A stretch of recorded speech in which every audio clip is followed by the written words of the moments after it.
O Evangelho desta manhã nos fala do primeiro milagre de nosso Senhor Jesus Cristo, nas bodas de Caná. Não deixa de ser estranho que o Evangelho de João, que conta apenas 7 milagres do Senhor, dê tanta atenção a este milagre que, à primeira vista, parece ter até muito pouco valor. Faltava vinho num casamento e Jesus o fez aparecer, transformando em vinho a água destinada às lavagens religiosas.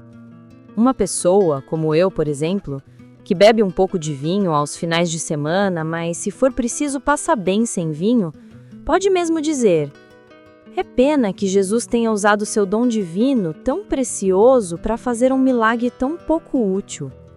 Outros lamentarão mesmo que se leia e comente este milagre, pois pode dar boa consciência aos alcoólicos, e nós sabemos que um dos maiores problemas que temos no mundo é o alcoolismo. Mas vamos entender que essa passagem trata de muito mais que isso. Esse é o Ecos do Amor, e se esse conteúdo te acrescenta algum valor, por favor deixe seu like, se inscreva no canal e deixe seu comentário ou seu amém.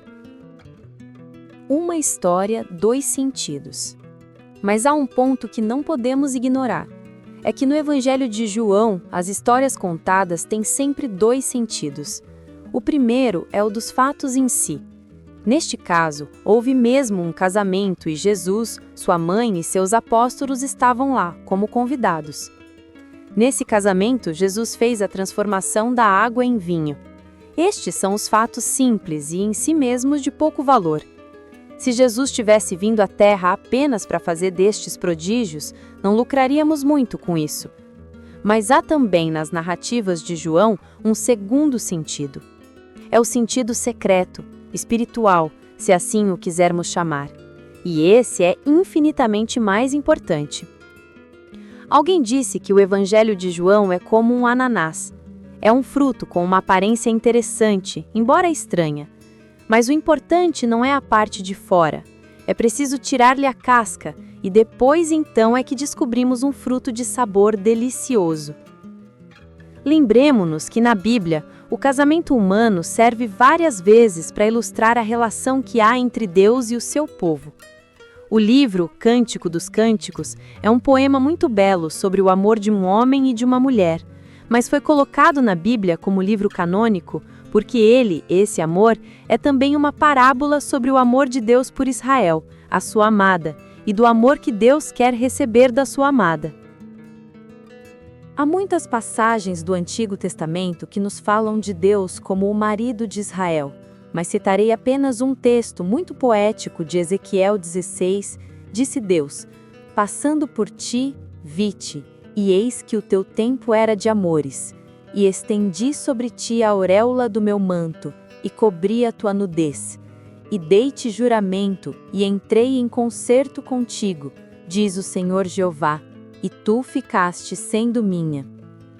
Deus quer que Israel, e o mesmo podemos dizer da nova Israel, que é a Igreja, quer que o seu povo viva numa perfeita união e fidelidade com Ele.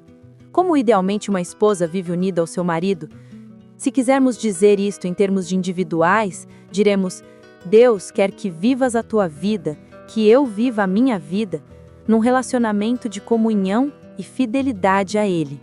Nessa unidade feliz que um casamento puro deve ser. A religião que Deus quer que tenhamos, ou melhor, a vida que Deus quer que tenhamos, se for vivida nessa união com Ele, será uma religião, será uma vida de alegria. A palavra-chave de uma vida de autêntica união com Deus é a alegria. E a alegria, na Bíblia, sabe como é representada? É pelo vinho. A Bíblia não propõe, obviamente, o alcoolismo, antes pelo contrário. Mas é um fato fácil de constatar é que se há alguma coisa que possa servir bem para ilustrar a alegria, é o vinho. Quando estamos comendo com um amigo e esse amigo começa a beber mais do que seria aconselhável, o sintoma que logo percebemos é que os olhos dele começam a brilhar muito. E o que é que acontece quando uma pessoa recebe uma notícia que lhe dá muita felicidade? Os olhos começam a brilhar muito também, não é? Há dias viu uma garotinha de 6 anos brincando muito feliz por qualquer motivo. Cambaleava e quase caía, na verdade, como se tivesse bebido vinho. Até dizemos, aquela menininha está embriagada de felicidade. A esta luz, já podemos perceber o que é que a mãe de Jesus quer dizer nesta passagem quando, olhando para aquele banquete, disse ao filho: "Não tem vinho", diz em João 2. A simples observação constata que falta alegria neste estilo de vida que os homens criaram, afastados de Deus. Diretamente, esta história denuncia a religião judaica, tal como Jesus a encontrou nos seus dias. Era um casamento em que não havia alegria, não havia vinho. Naquele país, onde o vinho era muito importante, não havia insulto maior ao judaísmo do que compará-lo a um casamento sem vinho. O judaísmo daqueles dias era uma religião de rituais, de leis e mais leis. Um fardo pesado, como o Senhor o designou por várias vezes. Uma religião que os homens cumpriam como um carregador que leva sobre nos seus ombros um fardo pesado, que o esmaga. Os judeus viviam oprimidos com a ideia do pecado. Tudo era pecado, e os rabinos e todos os chefes religiosos pareciam apostados em tornar as coisas cada vez mais complicadas. Inventavam ritos e regras para explorarem os sentimentos de culpabilidade das pessoas. As lavagens de purificação são disso um exemplo. Purificavam continuamente as mãos, as louças, as roupas, a sua cama, a sua casa. Quando lemos esta passagem com atenção, não podemos deixar de ficar admirados com a quantidade de talhas que estavam naquela casa e a quantidade de água que elas levavam. Água para as purificações, não para beber. Se fosse para beber, ainda tudo bem, mas para purificação é muita água. 600 litros de água, que foram depois transformados em 600 litros do melhor vinho. É muita água, sim. Mas é como nós exageramos quando dizemos: há séculos que estou à tua espera.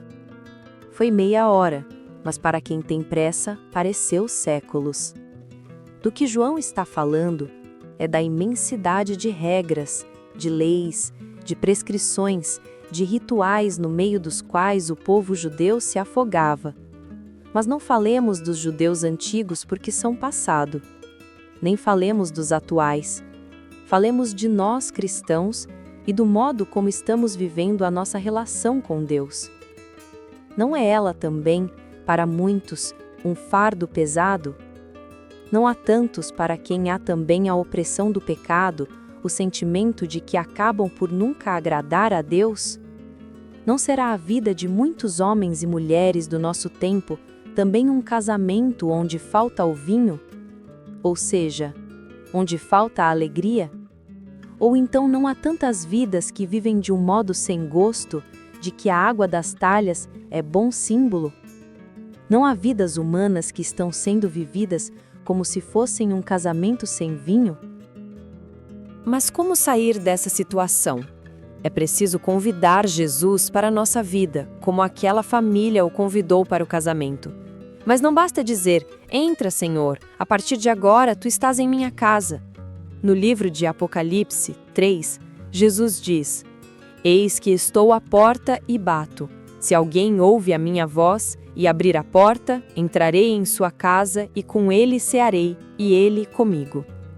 Ele entra se lhe abrirmos a porta, mas há mais a fazer, e é Maria quem dá o conselho fundamental. Sua mãe disse aos serventes: fazei tudo o que ele vos mandar, diz em João 2.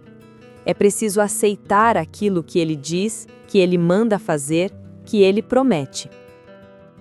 Há uma história engraçada, com que vou terminar e que ilustra bem por que é que muitos são membros de igrejas e não sentem aquela alegria que a história de Caná promete. Era um homem que ia por uma estrada com o fardo às costas. Ia muito cansado, ofegante por causa do peso do fardo e pela caminhada. Nisto, parou um carro junto dele e o motorista perguntou pela janela: "O senhor vai para a cidade? Quer uma carona?" O homem se alegrou. "Oh, sim, senhor, agradeço muito." Como não havia lugar ao lado do motorista, O homem sentou no banco de trás, fechou a porta e foram embora.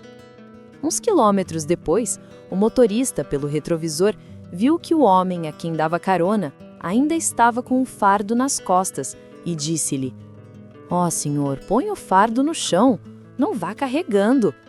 Mas o homem respondeu: "Ora, já basta o favor que o senhor está me fazendo, levando a mim, quanto mais levar também o meu fardo."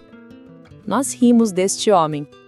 Mas quantos levam ainda sobre eles o fardo da religião e dos pecados, em lugar de os deixar nas mãos de Jesus, que disse em Mateus 11: "Vinde a mim, vós todos que estáis cansados e oprimidos, e eu vos aliviarei."